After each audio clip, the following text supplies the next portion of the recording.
Fala galera do oitavo ano, tudo bem com vocês? Espero que vocês estejam bem. Sejam bem-vindos à nossa 7ª aula de arte, beleza galera? Então eu espero que vocês estejam bem, estejam relaxados nessa pós-AC1 de vocês. Estamos retomando os nossos conteúdos desse primeiro bimestre, preparadíssimos para o nosso a segunda etapa desse primeiro bimestre, que é a C2.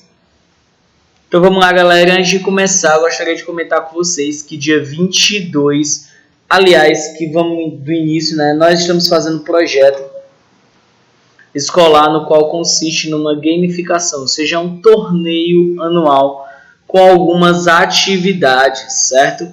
E nós do oitavo ano, eu fiquei responsável por vocês do oitavo ano para nós realizarmos essas atividades no decorrer do tempo. E neste mês, como eu estou responsável por vocês, a gente vai ter que se desdobrar e promover alguns truques de mágica, certo, galera? Então, a competição de agora é referente a truques de mágicas. Então, eu gostaria que vocês fossem pensando em truques de mágicas e comentando comigo lá na agenda Edu, tá bom, galera? Certo? Então vão pesquisando sobre truque de mágicas e vão me informando lá, porque dia 22 será a nossa apresentação. É importante que vocês falem comigo hoje, durante essa semana, tá? Na quinta-feira, na aula de inglês, a gente vai tratar bem mais especificamente, tudo bem direitinho, explicando os tópicos, tudo bem direitinho. Mas agora o que é o mais importante é vocês pesquisarem apresentações artísticas voltadas à mágica, ou seja, apresentações de truques de mágicas, tá certo? Beleza? Então, lembrando que dia 22 será a nossa apresentação da nossa primeira competição do nosso projeto gamificação, Então, temos que vencer esse projeto para nós agariarmos pontos para nós, beleza? Então é isso. Vão pesquisando truques de mágicas, não precisa ser só um, pode pesquisar vários, tá bom? Que a gente vai se dividir entre o grupo e a gente vai construir e montar um espetáculo, tá bom? Beleza? Então, vão pesquisando e me informem, tá certo? Lá pela agenda Edu. Enquanto isso, vou passar aqui o slide para vocês para a gente iniciar a nossa aula de hoje. Calma aí que o computador deu um bug aqui. Pronto, foi. Então vamos lá, galera. O nosso conteúdo de hoje é arte e história, certo? Primeiro a gente tem que fazer uma relação da arte com a história, porque assim, tá lento hoje. A gente fazer uma relação da arte e da história, que a arte e a história elas estão praticamente caminhando juntas, Elas elas caminham juntas e uma ao lado da outra, porque a história ela vai se complementando através da arte, ela vai sendo registrada através da arte, Até meio século XVIII, XVI, XVII, que não existia ainda aquela escrita de livros, a maioria das coisas eram registradas através de imagens, símbolos ou transmitida de voz a voz, geração para geração, comentada, falada, certo? Mas antes disso era imagens, e no Brasil não foi diferente, O Brasil não foi diferente, a gente tira isso porque na época da colonização brasileira, nesse período mais quando ela começou a dar uma grande voz ao nosso território, principalmente depois de 1600, quando chegou 1600, o Brasil começou a ser bem visto não só pelos portugueses, mas sim pela Europa em si, Os portugueses eles tinham a mente muito limitada ao que a terra produziria, enquanto outros países da Europa já viam o Brasil como algo bem mais abrangente do que isso, Uma riqueza natural, uma riqueza de outras coisas também, certo? Então, muita galera veio para cá e muitos artistas vieram também para registrar esses momentos, bem específico, dois bem específicos que vieram, foi os holandeses Frans Post e Albert Eckhout, né? Que eles vieram com a navegação holandesa de Maurício de Nassau, com o objetivo já de registrar o ambiente, já de registrar o que acontecia ao redor para ser levado a não sei se era reinado, eu vou botar reinado, para a coroa holandesa, mostrando como era o Brasil, até porque a galera não vinha da Holanda para cá facilmente, né? Beleza? Então passou-se a começar a registrar cenas do cotidiano e tudo mais. Com isso, um pouquinho tempo depois, muito tempo depois, já em 1808, se eu não me engano, a família real portuguesa veio ao Brasil, fugindo de algum conflito que estava tendo em Portugal. E ela veio para cá, vendo as pessoas aqui, elas começaram a achar a população meio ignorante, né? Então, para tornar a população culta, o rei de Portugal promoveu uma missão artística francesa, né? Que teve a construção da AIBA, né? Que é a Academia Imperial de Belas Artes. E essa AIBA deu origem aos grandes renomes das artes aqui no Brasil, né? Eles estudavam aqui, depois iam para a Europa, se aperfeiçoavam lá e depois voltavam. E um desses eventos da arte brasileira foi o academicismo, né? E de dentro, o academicismo foi a riqueza de detalhes, a riqueza de técnicas e padrões dentro de uma imagem, né? Que aí foi começando a ter pinturas que representassem momentos e ocasiões do Brasil, que são chamadas de pinturas históricas, né? A primeira missa francesa aqui no Brasil,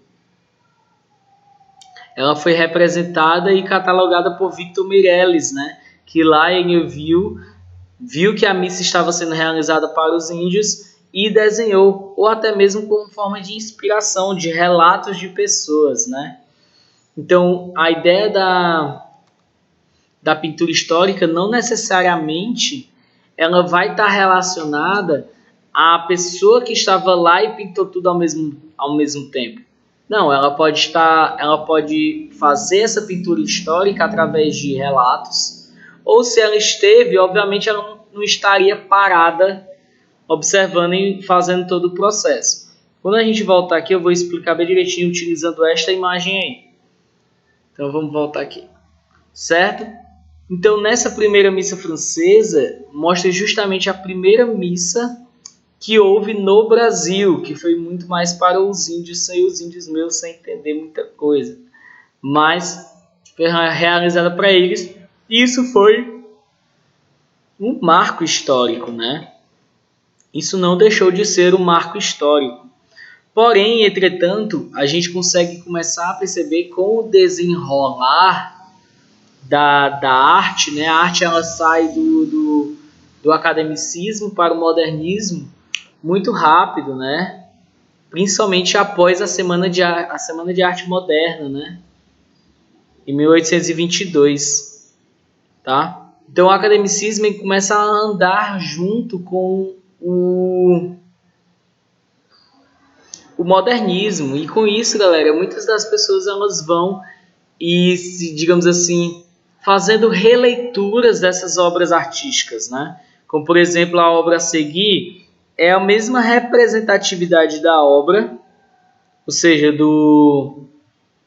da primeira missa no Brasil, porém com poucos elementos, uma pintura muito mais colorida e mais, digamos assim, desenhista, né, cartunesca, do que estava acontecendo. E a modificação do altar, uma tenda, certo? Guerreiros medievais.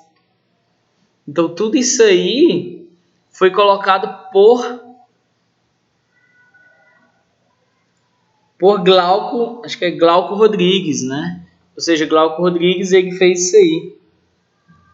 Certo? Beleza? Então, há existência de releitura sobre um fato histórico. Isso não é uma coisa incomum de se fazer, nem o desrespeito, tá, galera? Isso aqui é uma releitura. A arte, ela se promove de releituras, né? Ou seja, você desenhar algo em inspiração de outro, né? Então, o Glauco Rodrigues desenhou essa representatividade da missa, da primeira missa no Brasil, de forma um pouco mais cartunesca e mais relacionada se eu não me engano, que parece muito com a ideia do fauvismo, né? Fauvismo e modernismo. Mas acho que vai mais o modernismo. O fauvismo ele tem umas pegadas mais ferrenha. Beleza? E que deu origem às pinturas históricas, né? Como, por exemplo, essa imagem aí de Pedro Américo, né? E que tratou-se da parte central importantíssima do Brasil, né? Que foi justamente em 1888 o grito Independência ou Morte de Dom Pedro I, né? Para a proclamação da independência do Brasil, né? Foi aí que ele se desvinculou total do Império Português, né? Da família real portuguesa, e fez o seu próprio império, né? Aqui no Brasil. Uma estratégia maravilhosa, né? Então Pedro Américo ele não estava lá, certo? Pedro Américo ele não estava lá, ele fez essa pintura em 1888 e a independência foi em 1822. Então, obviamente ele não estava lá. Ele nasceu em 1843, ou seja, ele nasceu depois do Grito do Ipiranga ter acontecido, mas a sua imagem foi muito representativa por conta que ele foi pegando relatos, diálogos de pessoas que estavam lá presentes, e também ele foi modificando algumas partes do cenário, né, galera? Tipo, ele foi modificando algumas partes do cenário, onde ele foi transformando, né? Transformando algumas situações. Acho que a gente vai comentar mais sobre isso. Aqui mesmo. Onde ele começou a observar situações que davam mais ênfase ao que ele queria se movimentar, né? Então é engraçado que ele diz assim, ó, de início Dom Pedro não podia montar a besta. Besta, galera, é um termo utilizado para a mula, né? Como se fosse um burrico, um burro, né? Um asno.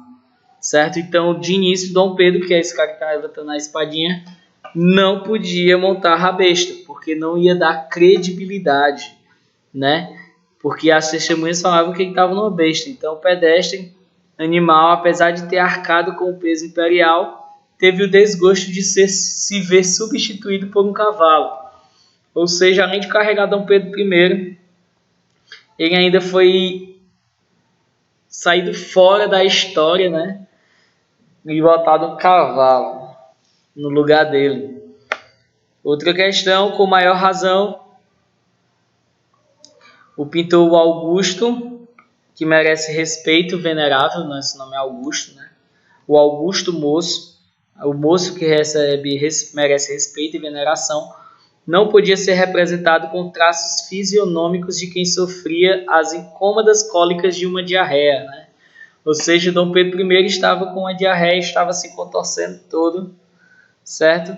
Que foi o motivo da parada da comitiva às margens do Ipiranga. Ou seja, o motivo deles pararem exatamente aí seria supostamente uma diarreia de Dom Pedro I. Beleza? O uniforme da guarda de honra também foi alterado. A ocasião merecia traje de gala, em vez do uniforme pequeno e rei, todo furreca-rei, que existia. Então, finalmente, o Ipiranga, o rio, ele teve que ser desviado de seu curso para facilitar a composição do quadro. Ou seja, ele caminhava de um jeito, ele foi representado caminhando de outro jeito para facilitar o posicionamento do quadro segundo o pintor, né? E outra coisa, o carreiro com seu carro de bois, também ali atrás, foi usado para dar uma cor ao local, né? Retratar a placidez, a tranquilidade daquelas paragens, né? Daquele momento. Ele também colocou todos os animais, se você perceber, todas as pessoas ali, praticamente elas estão em movimento. Os únicos que não estão são justamente o cavalo de Dom Pedro I, né? Para justamente dar mais ênfase a ele. E também esse formato da colina, onde ele fica um pouco mais acima, com uma forma redonda de terra ao redor dele e a grama ao meio. Também isso foi pensado e estruturado justamente para que quando você olhasse, você já logo de cara batesse o olho em Dom Pedro I levantando a espadinha, né? Onde é tanto que ele é o que se sobressai de todos, né? A espadinha lá no topo é aquela que se sobressai de todos os outros desenhos em relação à altura, até mesmo das árvores lá no fundo. Certo? Então não aceitou a sugestão de obter o mesmo efeito como uma tropa de asnos, bicho que definitivamente desprezava. Ele não gostava de asnos, então ele colocou todos a cavalos, né? Ele buscou construir a imagem de um herói guerreiro, um criador de uma nação, né? No caso, o Brasil. Há relatos também, galera, históricos que são supostos, né? Não sei se são supostos ou se já foram confirmados, mas existem relatos de que Dom Pedro I nem estava lá, certo? Ele estava num lugar e pediu para dizer, não, vamos proclamar aqui, faz esse desenho, faz um cenário todo aí do jeito que eu quis, em vez de... E ao invés da história acontecer como era para acontecer, ela foi narrada e construída pela pessoa e assim virou verdade, né? Por conta do tempo. Beleza? E isso, galera, como eu falei, as pinturas históricas, elas recebem, às vezes, estruturas diferentes, releituras, né? Releituras dos desenhos nelas existentes, como, por exemplo, aquele ali, como se ele fosse no cavalo branco, parado no meio, e totalmente como se fosse visto de um outro ângulo, né? Como se a independência fosse visto mais na visão do povo do que numa visão heróica, né? Como se fosse o povo observando aquilo tudo, aquele movimento de imediato. Outro também é como se fosse um índio no meio, que é preservação ou morte, né? Isso e ele sobrepondo o Dom Pedro I. Isso, galera, são releituras dessas versões históricas, né? São obras de pinturas que estão no Museu Paulista da Universidade de São Paulo, certo? Conhecido como Museu do Ipiranga. E esse museu foi fechado em 2013 para reformas e restaurações. Então, pensando nesse período onde ninguém podia visitar e visualizar as obras originais, certo? O artista Bruno Moreschi reuniu artistas em feiras de artesanato e antiguidades da cidade de São Paulo e juntos criaram uma versão em menor escala do original da pintura Independência ou Morte. E em continuidade dessa experiência, Moreschi e outros pintores criaram um mural com versões da pintura original, certo? Ou seja, várias outras variações da pintura original do grito do dia da Independência ou Morte. Beleza? Show! Depois disso a gente vai entrar em outro assunto. Então é isso, galera. Nossa atividade é essa. Certo? Na atividade de casa de vocês está na página 38, 39 e 41. Após terminar, vocês enviem pela agenda Edu com a numeração da aula, que é a aula 7, a disciplina, que é arte, a descrição da atividade, que é livro didático, e a data, né, que no caso é 9/3/2021. Então, os alunos poderão enviar as atividades até um dia antes da próxima aula. Eu coloquei até o dia da próxima aula, que é até dia 16/3, na terça-feira. Beleza? Então, galera, nos sigam nas redes sociais, nosso canal no YouTube, dar aquele like maravilhoso, nos acompanhem pela Agenda Edu. E eu estarei disponível nas terças-feiras no período de aula online. Tá, galera? Um abraço, se cuidem e juntos nós podemos mais. Lembrando que dia 22 nós iremos fazer a nossa apresentação de truque de mágicas, certo? Então já vão pesquisando os truques de mágicas que nós poderemos estar vindo a realizar nesse dia, nessa apresentação, tá certo? E na quinta-feira a gente vai tratar mais especificamente a situação. Por enquanto eu quero que vocês busquem truques de mágicas e também pensem como é que seria uma apresentação de truque de mágicas online, beleza? Show, galera, então é isso. A gente vai ficando por aqui. Espero que vocês tenham gostado da aula de hoje. Espero que vocês estejam animados e empolgados. E a gente vai ficando por aqui. Até a próxima, galera. Valeu. Tchau, tchau. Fui.